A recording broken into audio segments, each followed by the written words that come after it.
Hola y bienvenidos. En el vídeo anterior analizamos los orígenes y el desarrollo de Esparta, su geografía, la situación de los hombres y mujeres. En este vídeo continuamos el análisis de Esparta y nos centramos en el sistema político, la sociedad, la expansión y la cultura. En el vídeo anterior comentamos el proceso de sinecismo que dio lugar a Esparta y cuyas principales instituciones nos muestran este proceso de formación. Empecemos por la monarquía, la cual en realidad es una diarquía, dos reyes hereditarios pertenecientes a las familias más importantes de Esparta, a las familias reales Agiadas y Euripóntidas. Son el nexo de unión entre la comunidad y los dioses, ofician y dirigen los principales acontecimientos religiosos. Son además líderes militares, los cuales dirigen el ejército. Pero mientras un rey estaba en campaña controlado por dos éforos, el otro permanecía en Esparta. Según Jenofonte, en su obra La Constitución de los Lacedemonios, los únicos privilegios de los que gozaban eran un entierro de estado cuando morían, y los príncipes no tenían que hacer la gogué para evitar que murieran y crear una crisis sucesoria. A los reyes les siguen en importancia los éforos, 5 éforos, uno por cada aldea que formó Esparta. Éforo significa los que observan, contrarrestan el poder de la diarquía y la gerusía. Controlan a los reyes y convocan la gerusía y la pela. Son el verdadero poder ejecutivo e incluso podían enjuiciar y encarcelar al rey. El objetivo de los éforos era asegurar la supremacía de la ley. Era una magistratura anual y eran elegidos por la pela mediante aclamación. Los éforos diluían el poder oligárquico de la gerusía y la diarquía. Esta magistratura apareció y se desarrolló durante el arcaísmo, al igual que en otras polis, la figura de los arcontes o prítanos. La reelección estaba prohibida, así nadie podría acumular demasiado poder o demasiada influencia. La asamblea democrática era la apela, la reunión de todos los homoioi, de todos los espartanos, masculinos, mayores de edad. Era un órgano consultivo, sin poder decisorio, pero tenía que ratificar la declaración de guerra y elegía a los 28 gerontes y a los 5 éforos. En el siglo V a.C. contaba con unos 8.000-9.000 ciudadanos. A diferencia de la eclesia ateniense, la pela no debatía, aprobaba o rechazaba las medidas de la gerusía. La asamblea oligárquica era la gerusía, compuesta por 28 gerontes o ancianos y los dos reyes, en total 30 miembros, los cuales tenían voto de calidad en caso de empate. La gerusía era la asamblea principal. La gerusía debatía y elaboraba las mociones o leyes, las cuales tenían que ser aprobadas o rechazadas por la apela, pero la gerusía podía incluso vetar las decisiones de la apela. Un enfrentamiento abierto entre la apela y la gerusía era poco probable y al parecer no se han encontrado en las fuentes escritas estos choques entre la pela y la gerusía. La gerusía también funcionaba como corte suprema, la cual podía juzgar a cualquier espartano, reyes y éforos incluidos. Este es el sistema de gobierno espartano, como aparece en la diapositiva. Dos reyes hereditarios, una diarquía. Si hubiera un rey sería monarquía, pero como hay dos, diarquía. Una asamblea oligárquica, que a la vez es un tribunal supremo, la gerusía, formada por 30 miembros, 28 ancianos y los dos reyes con voto de calidad.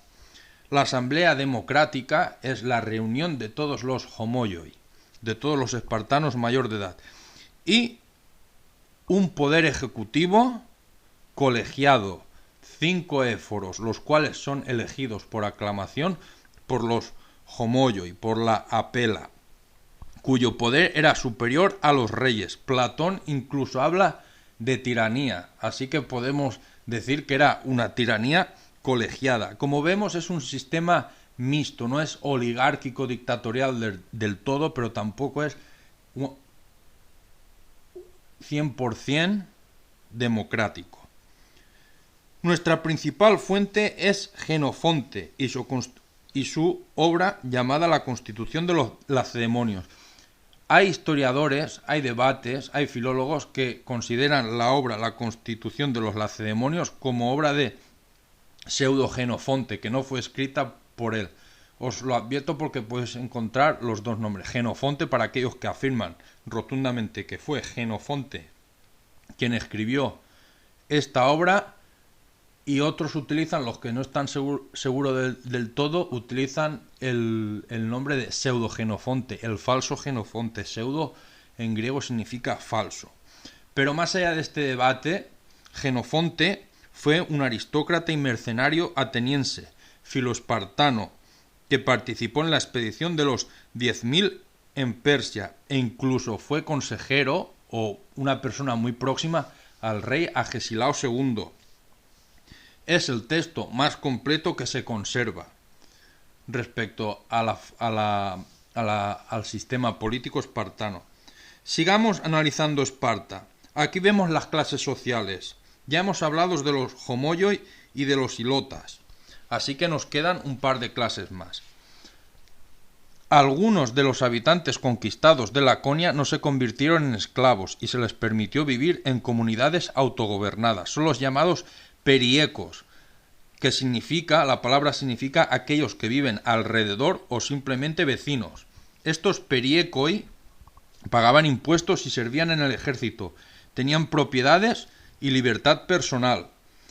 Los perieco, al igual que los ilotas, si sobresalían en batalla o hacían una grandeza para mayor gloria de Esparta, la ciudad les ascendía de categoría, aunque no obtenían la ciudadanía completa, y el nombre de esta categoría es Neodamodeis.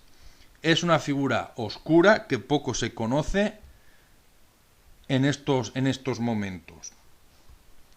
Vayamos más allá, dejemos la política y la sociedad y vayamos a la expansión espartana.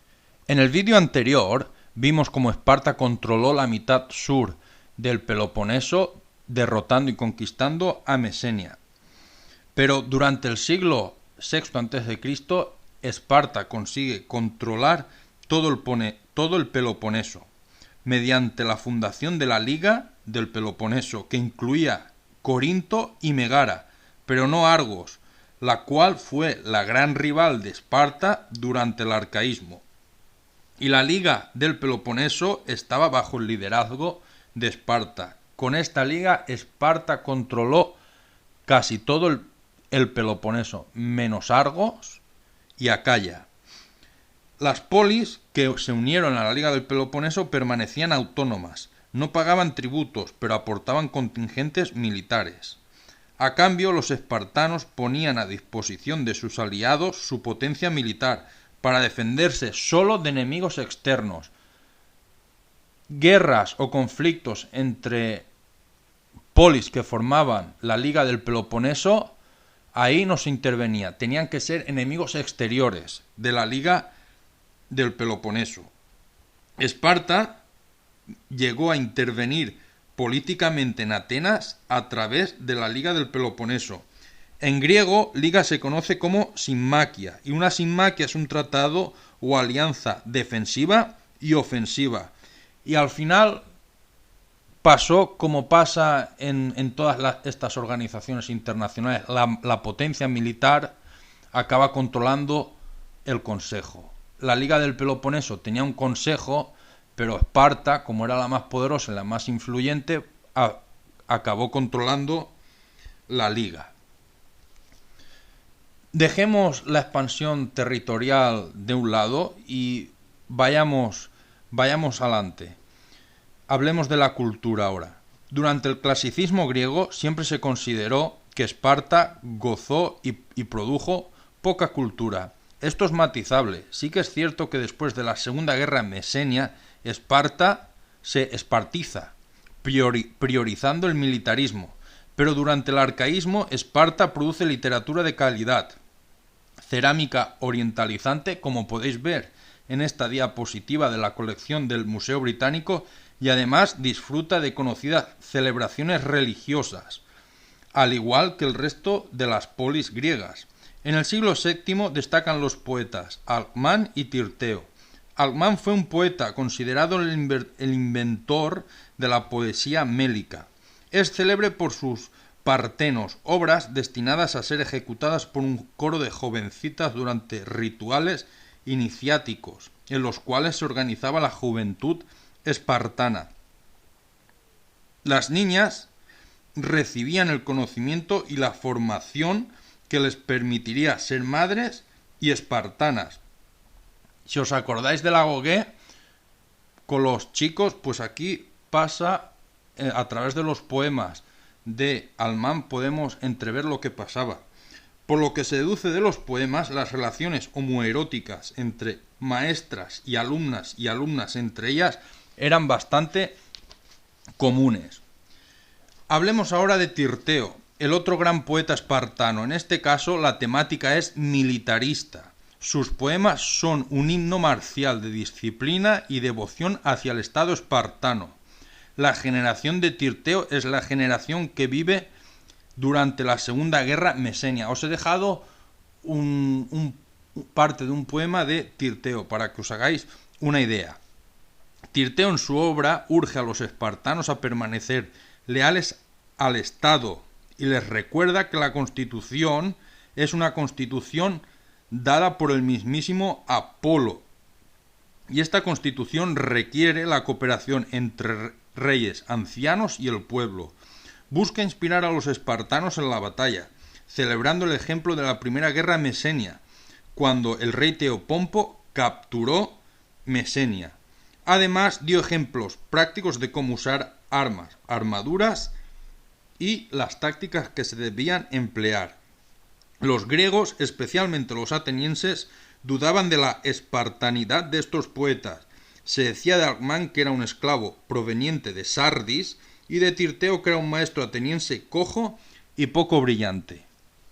Antes de acabar, comentemos brevemente las dos principales festividades espartanas, la Carneia y las Gimnopedías. La Carneia era la celebración anual más importante de los dorios y se producía en el último mes de verano. Durante la Carneia la actividad bélica estaba prohibida. En Esparta se dice que la Carneia era una copia o imitación de la vida de soldado. Durante la Carneia 9 chozas se montaba y en cada una 9 hombres elegidos comen y viven juntos. Estos 9 hombres vienen de las 3 fratrías en las cuales se constituían las aldeas espartanas. 5 personas solteras, los carnetai, son elegidas de cada filé o tribu, en servicio de carnellos. Y estos carnetai se hacen cargo de los costes del festival, los coros y los sacrificios. Hombres y mujeres jóvenes bailan mientras los himnos se recitan. Los carnetai participan desnudos en una carrera. Corren persiguiendo a otra persona, la cual está vestida, lo cual es una clara desventaja. Imaginad a alguien corriendo con las túnicas griegas, es una desventaja. No tenían pantalones, los pantalones los usan los bárbaros, los griegos no usaban pantalones. Por esto es una desventaja, correr con faldas es una desventaja. El corredor vestido empieza la carrera con un rezo a los dioses, por el bien de la ciudad. Los otros carnetai lo persiguen y si lo cazan pueden esperar cosas buenas para la ciudad de Esparta. La carrera es el más simple de los deportes y es bastante común en Grecia. Lo que hacía especial a esta carrera es que se trataba y representaba una cacería. Puede que al principio se sacrificara a la persona, pero en el arcaísmo y el clasicismo se sacrificaban a 2 carneros, una vez que se cazaba al carnetai que iba vestido. Se piensa que carneia viene simplemente de la palabra carnero, y el carnero es un animal asociado a Apolo, por eso Apolo Carnellos.